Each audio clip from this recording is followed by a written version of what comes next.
सोचे अगर जमीन का एक बहुत बड़ा हिस्सा टूटकर समंदर में गिर जाए और 100 फीट ऊंची लहरें पूरे शहरों को धो डाले, या एक सुपर वोल्केनो का धमाका दुनिया के टेम्परेचर को इतना गिरा दे कि हम एक नई आइस एज में चले जाएं, या फिर बर्फ के नीचे दबा एक जहरीला मॉन्स्टर जाग उठे जिसकी गर्मी से दुनिया का हर कोना तबाह हो जाए। यह कोई साइंस फिक्शन कहानी नहीं बल्कि नेचुरल थ्रेट्स है, इंसानी जिंदगी को एक ही झटके में खत्म कर सकते हैं। नमस्कार दोस्तों, ज्ञान भी इन्फॉर्मेड की वीडियो में एक बार फिर से स्वागत। आज हम बात करेंगे अर्थ पर ही मौजूद 4 सोए हुए नेचुरल डिजास्टर्स की जो दुनिया को तबाह करने की पूरी ताकत रखते हैं। साइंटिस्ट के हिसाब से इन नेचुरल डिजास्टर्स का आना तो कंफर्म्ड है, लेकिन आखिर कब? सबसे पहले बात करते हैं येलोस्टोन सुपर वोल्केनो। यह एक एक्टिव वोल्केनो सिस्टम है जो दुनिया के सबसे बड़े और खतरनाक सुपर वोल्केनो में से एक है। येलोस्टोन सिर्फ एक छोटा सा पहाड़ नहीं है जो फट सकता है, यह एक सुपर वोल्केनो है जिसके अंदर बहुत ज्यादा मैग्मा यानी पिघला हुआ पत्थर भरा है। अगर यह फट जाए तो इसके असर सिर्फ अमेरिका तक महदूद नहीं रहेंगे बल्कि पूरी दुनिया को तबाही का सामना करना पड़ेगा। येलोस्टोन एक बड़े कलडेरा के अंदर है जो लगभग 70 किलोमीटर लंबा और 50 किलोमीटर चौड़ा है। इसका मतलब है कि यह एक जायंट क्रेटर जैसा है जो पुरानी वोल्केनिक इरप्शन के बाद बना था। एक्सपर्ट्स का मानना है कि यह सुपर वोल्केनो हर 6 से 7 लाख सालों में एक बार फटता है। आखिरी बार यह तकरीबन 6,40,000 साल पहले फटा था और उससे पहले 13 लाख साल और उससे पहले 21 लाख साल पहले बड़ा एक्सप्लोजन हुआ था। इसके पास्ट रिकॉर्ड को देखते हुए यह कहना गलत नहीं होगा कि येलोस्टोन सुपर वोल्केनो अगले 6 लाख सालों में किसी भी वक्त फट सकता है। अगर येलोस्टोन सुपर वोल्केनो फट जाए तो इसका असर सिर्फ एक देश तक महदूद नहीं होगा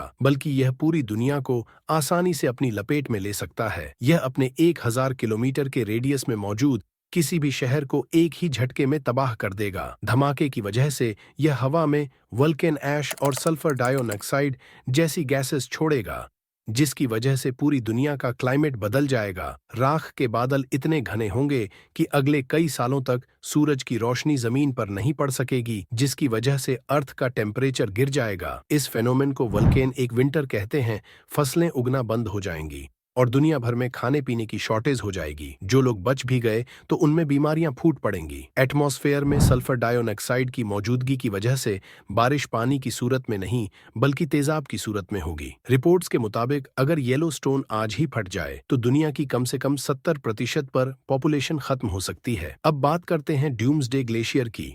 वैसे तो इसका नाम थ्वेट्स ग्लेशियर है, लेकिन इसे ड्यूम्सडे ग्लेशियर क्यों कहा जाता है ये आपको थोड़ी ही देर में पता चल जाएगा। ये तो हम सब जानते हैं कि समंदर का लेवल दिन पे दिन बढ़ता जा रहा है और इंसानों के लिए नए समस्या खड़े हो रहे हैं। पर आने वाले चैलेंज कितने बड़े होंगे और हमारे पास कितना वक्त बचा है, यह सब डिपेंड करता है इसी ड्यूम्सडे ग्लेशियर पर। अंटार्कटिका के वेस्ट में मौजूद यह ग्लेशियर कई जगह पर 1 किलोमीटर से भी ज्यादा गहरा हो जाता है, यानी जितनी ऊंचाई बुर्ज खलीफा की है उससे भी ज्यादा गहरा होने के साथ साथ यह 120 किलोमीटर तक फैला हुआ है, जो इसे दुनिया का सबसे चौड़ा ग्लेशियर भी बनाता है। 1,92,000 वर्ग किलोमीटर के एरिया पर फैला हुआ यह ग्लेशियर इतना बड़ा है कि इसके अंदर 350 मुंबई शहर फिट आ सकते हैं। पिछले कई सालों से यह ग्लेशियर पूरे अंटार्कटिका के मुकाबले में बहुत तेजी से पिघल रहा है, जो अभी तक समंदर के लेवल में 4% का बढ़ोतरी कर चुका है। पर सबसे खतरनाक चीज इसकी लोकेशन है।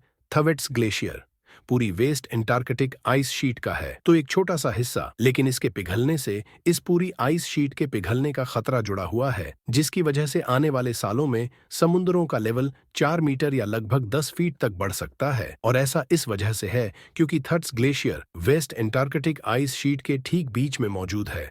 एक्सपर्ट्स का कहना है कि वेस्ट अंटार्कटिक आइस शीट का सारा दारोमदार तो एट्स ग्लेशियर पर है। अगर इसको पिघलने से रोका नहीं गया तो यह पूरे वेस्ट अंटार्कटिका को खत्म कर देगा, जिसकी वजह से साहिल पर मौजूद शहरों पर समंदर के पानी का राज होगा। इन शहरों में मुंबई, न्यूयॉर्क, जकार्ता, बैंकॉक और ढाका जैसे शहरों के नाम सबसे ऊपर आते हैं। इस एनिमेशन में देखा जाए तो यह है अंटार्कटिक आइस शीट। यह भी बीच से काफी गहरी है क्योंकि सदियों से पड़ने वाली बर्फबारी इसे बीच से मोटा करती आई है। जैसे जैसे यह बीच से मोटी होती जा रही है वैसे वैसे वजन की वजह से ग्लेशियर्स बाहर अंटार्कटिक ओशन की तरफ निकल रहे हैं। बाहर निकलते हुए ग्लेशियर्स जिनके नीचे पानी होता है, इनको आइस शेल्फ कहते हैं। ग्लोबल वार्मिंग पानी और हवा दोनों को ही गर्म कर रही है, जिसकी वजह से ये दोनों साइड्स के आइस शेल्फ भी मेल्ट हो रहे हैं, पर अलग अलग रफ्तार से, क्योंकि अंटार्कटिका के ईस्ट में जमीन का लेवल ओशन से ऊपर है। इसी वजह से यहाँ पानी ग्लेशियर्स तक नहीं पहुंच पाता और यहाँ बर्फ आहिस्ता आहिस्ता पिघलती है। लेकिन वेस्ट अंटार्कटिका अलग है, इसका ज्यादा हिस्सा समंदर की सतह से नीचे है। इसका मतलब यह है कि पानी इसके नीचे जाकर इसे मजीद कमजोर करके इसे तेजी से पिघला सकता है।